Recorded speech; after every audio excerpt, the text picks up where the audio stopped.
Intent-based networking promises to simplify security management, but today's solutions face three critical limitations.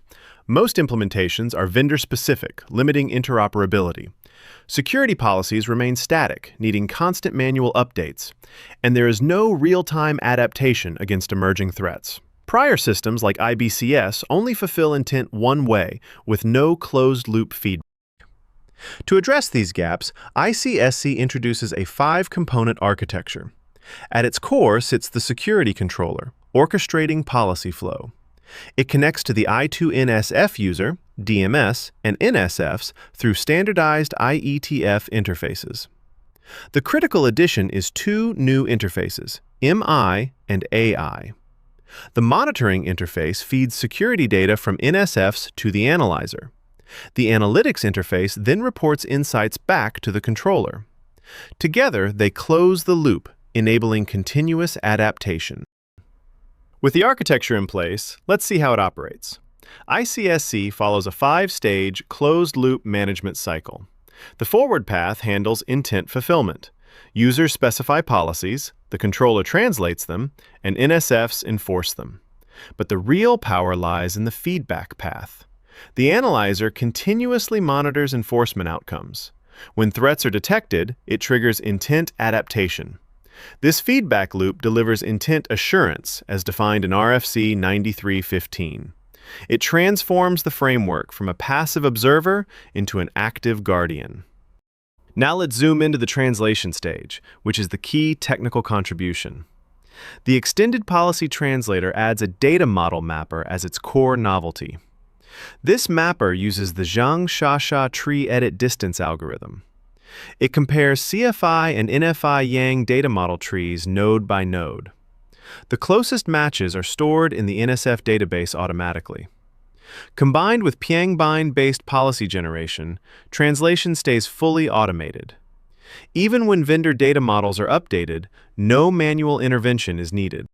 With the design in place, let's look at how this was actually built.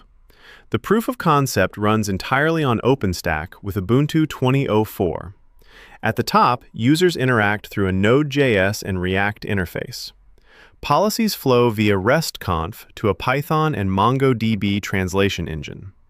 Enforcement reaches NSFs through conf-d and netconf, with Suricata handling IDS and IPS. This full stack was validated at IETF hackathon events using RFC-approved Yang data models. Now let's see how these policies are actually enforced on the network. ICSC uses service function chaining with a flow classifier at its core. HTTP and HTTPS traffic is routed through a firewall, then a web filter in sequence. Other protocol traffic passes through the firewall alone. The security controller deploys all SFC configurations automatically via the standardized NFI. With enforcement in place, ICSC now closes the loop. The analyzer uses subscription-based monitoring via the MI. This prevents data overload while capturing traffic patterns. Machine learning, such as a decision tree, detects DDoS attacks by correlating request rates and packet sizes. Two adaptation paths then follow: automated reconfiguration or escalation to a human administrator. So how does this closed-loop system actually perform? The authors measure MTTD and MTTR across up to 10 clients. ICSC maintains near-constant detection and response times. Manual operation, however, grows exponentially. At 10 clients, it exceeds 800 seconds for detection alone. This scalability gap is the strongest evidence for automated closed-loop control. Let's examine why this gap emerges so dramatically. Manual operation relies on sequential human processing. Each new client adds another queue for the operator to handle. ICSC's closed-loop automation parallelizes detection and response. At 10 clients, manual MTTD hits 800 seconds versus ICSC's near-constant baseline. This confirms that automated closed-loop control scales gracefully. With these results confirmed, let's summarize what ICSC achieves. It delivers intent fulfillment through automated data model mapping.